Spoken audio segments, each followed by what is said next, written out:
तो student, Krishna institute of law में आपका हार्दिक स्वागत है। आज हम BA LLB first year first sem paper political theory के अंतर्गत बात करेंगे merit and demerits of democracy, यानी लोकतंत्र के गुण एवं दोष क्या है। इससे प्रीवियस वीडियो में या लेक्चर में हमने बात की थी, चर्चा की थी कि what is democracy and basic principle of democracy, लोकतंत्र क्या है और लोकतंत्र के मूलभूत सिद्धांत क्या हैं। तो काफ़ी हद तक उसके माध्यम से हमने डेमोक्रेसी के मीनिंग को क्लियर कर दिया था। आज और अगर हम डीमेरिट और मेरिट पढ़ेंगे, चर्चा करेंगे उन पर, तो और भी हमारा ये जो कंसेप्ट है डेमोक्रेसी वो क्लियर हो जाएगी। तो आज हम बात करेंगे लोकतंत्र के गुण एवं दोष। फर्स्ट आपकी बात करेंगे हम मेरिट्स की। मेरिट्स को ही काफ़ी हद तक विशेषताएं भी कहते हैं, तो हम ये भी कह सकते हैं करैक्टरिस्टिक्स मेरिट ऑफ डेमोक्रेसी, लोकतंत्र की विशेषताएं या उसके गुण। सबसे पहले फर्स्ट पॉइंट है आपका रेस्पॉन्सिबल गवर्नमेंट, उत्तरदायी सरकार। जो सरकार का यह रूप है, इसमें सरकार जो है रेस्पॉन्सिबल होती है। जो सरकार के और रूप हैं, जैसे आपका ऑटोक्रेटिक है, आपकी तानाशाही या डिक्टेटरशिप है, उसमें गवर्नमेंट की जवाबदेही नहीं होती या उत्तरदायित्व उसका नहीं होता। इस गवर्नमेंट ये अपना उत्तरदायित्व मानती है कि वो जनता की भलाई के लिए कार्य करे, अन्यथा लोग जो है नेक्स्ट इलेक्शन में उसे नहीं वोट देंगे। तो इस प्रकार ये गवर्नमेंट जो है आपकी रेस्पॉन्सिबल होती है। नेक्स्ट है सेफ्टी ऑफ इंटरेस्ट, हितों की रक्षा।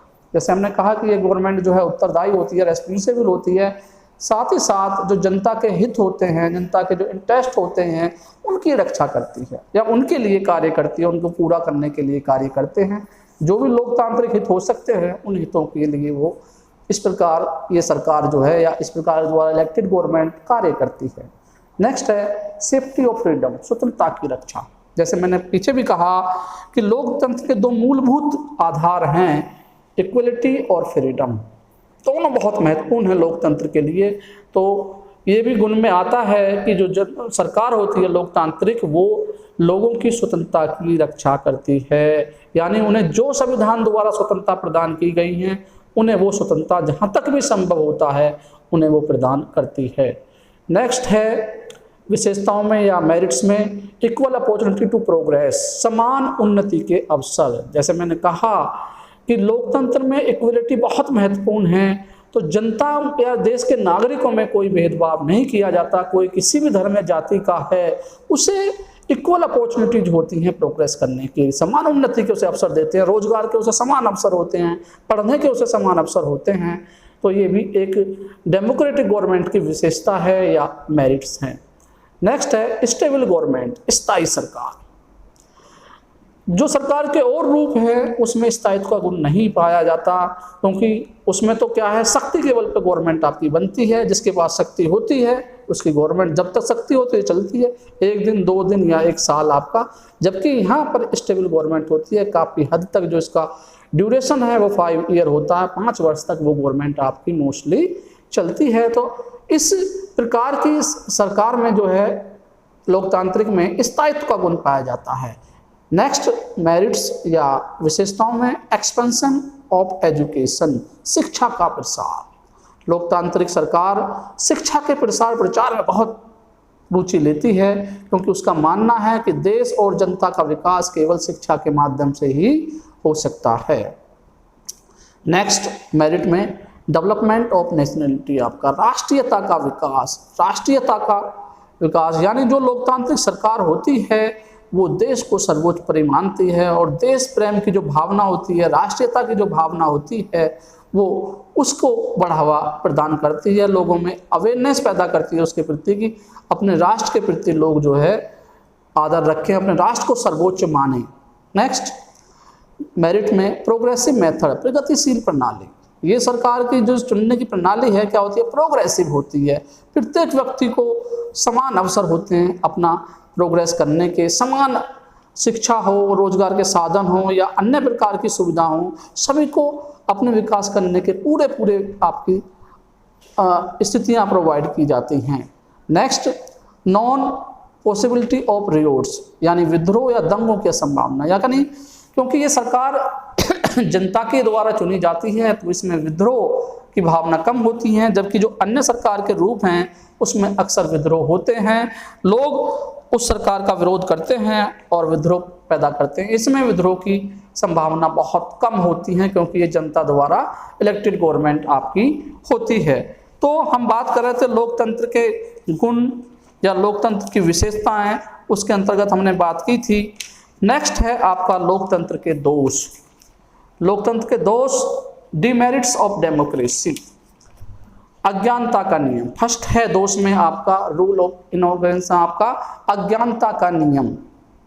मीन्स कुछ लोग अज्ञान होते हैं, उन्हें अपनी वोट का पूरा ज्ञान नहीं होता कि किसे देने हैं किसे नहीं देनी, अज्ञान स्वरूप भी वो वोट दे देते हैं। तो इसमें जो है, तो अगर वोट देने वाला लोग सोच समझ के वोट नहीं देते हैं या उचित लोगों को वोट नहीं देते हैं तो अच्छी सरकार नहीं बनती है। तो ये एक दोष है अज्ञानता का आपका। सॉरी।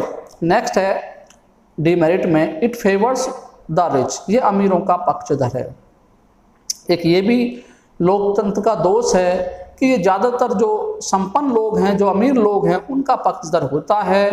काफ़ी हद तक हम देखते हैं वर्तमान लोकतंत्र में कैंडिडेट को जिताने के लिए या पार्टी को जिताने के लिए बहुत पैसा खर्च किया जाता है और पैसा वो उन अमीरों से लिया जाता है, और जब उस सरकार पार्टी की सरकार बन जाती है तो वो उनकी भलाइयों का या उनका पक्ष लेती है। ये भी एक लोकतंत्र की डिमेरिट है। कोई नेक्स्ट है आपका नो साइंटिफिक प्रोग्रेस, कोई वैज्ञानिक प्रगति नहीं। काफ़ी हद तक जो लोकतांत्रिक गवर्नमेंट होती है उसमें जो है उतना विकास नहीं हो पाता, उतना साइंटिफिक प्रोग्रेस नहीं हो पाता जितना सरकार के अन्य स्वरूपों में होता है। ये भी एक डीमेरिट है। नेक्स्ट, इन एक्सपेंसिव गवर्नमेंट, ये एक महंगी सरकार है। देखते हैं हमारे यहाँ मेनली दो चुनाव होते हैं, एक राज्य सरकार राज्य लेवल पर, दूसरा देश लेवल पर या केंद्रीय सरकार।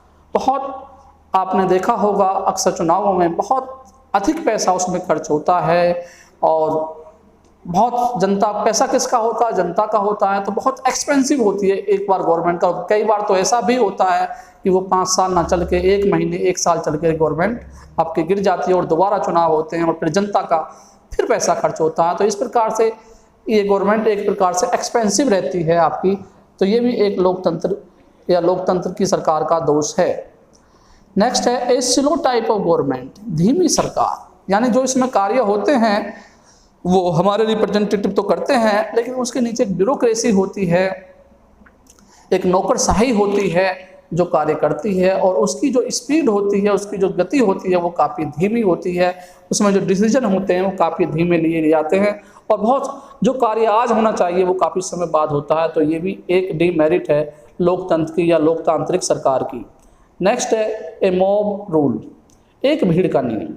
अक्सर हम चुनाव में देखते हैं कि ये एक भीड़ या मॉब या बहुत सारे लोग बिना सोचे समझे किसी एक को वोट दे देते हैं, सारे लोग उसी को देते हैं। आजकल तो हम देख रहे हैं भारत के संदर्भ में जो है धर्म जाति के आधार पर बड़ी भीड़ है, जो अपन को जब वोट कैंडिडेट को देते हैं तो वो देखती है किस धर्म का है किस जाति का, और बिना उसकी योग्यता बिना उसके तर्क वितर्क के जो है उसे सभी लोग मिलकर भीड़ देते हैं कि ये हमारी जाति धर्म का, और बाद में वो प्रॉपर काम नहीं कर पाता। तो ये एक प्रकार से मॉब रूल है, ये भी एक डीमेरिट है। सॉरी।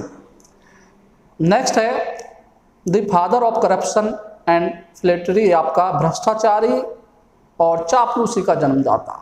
देखते हैं हम इस गवर्नमेंट में, नौकरशाही में, लोकतंत्र में भ्रष्टाचार और चापलूसी बहुत चलती है।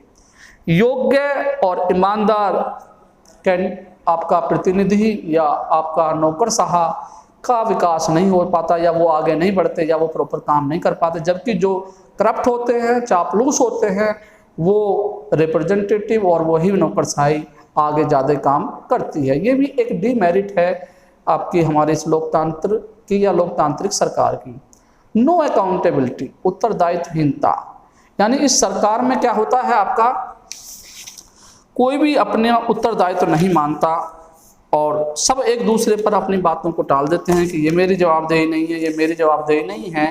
तो ये भी एक डीमेरिट है कि इस सरकार में उत्तरदायित्वहीनता होती है या इसमें उत्तरदायित्वहीनता होती है।